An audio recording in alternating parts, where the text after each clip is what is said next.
Le château Edmus, je l'ai vu naître avec Romain Bocchio. Nous avons participé à sa restructuration complète depuis 2007 pour en faire une pépite.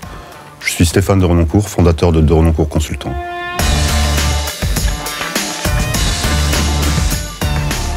Je dirais surprenant et original.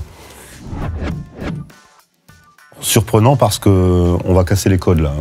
Ça n'a rien à voir avec la lignée des Edmus traditionnels. C'est un château Edmus exceptionnel. Le millésime 2017, il est d'abord marqué par un gel assez fort. Évidemment, le merlot est très sensible au gel. Donc là, pour la première fois, et peut-être pour l'unique fois, je ne sais pas, on va avoir un vin qui est beaucoup plus doté dans l'assemblage en Cabernet Franc. Il y a un gel qui traverse les merlots de manière latérale. Et en fait, c'est un millésime de folie.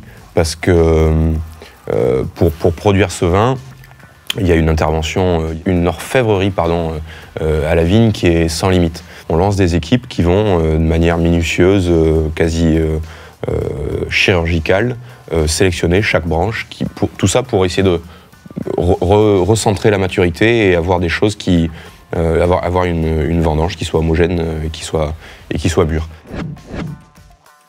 On est sur un vin qui va avoir un côté presque un peu ligérien. Il est un peu décontenançant. Je ne suis pas certain qu'à l'aveugle, on puisse le mettre tout de suite à Bordeaux. Ce n'est pas une évidence de Saint-Émilion.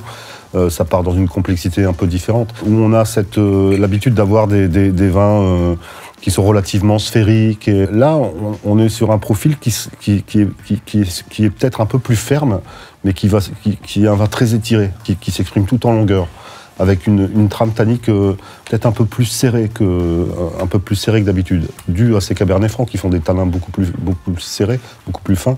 C'est long, ça évolue très joliment. Et moi, c'est un vin que j'adore et surtout, on le verra vite, hein, ce sera collector dans la lignée de Château Edmus.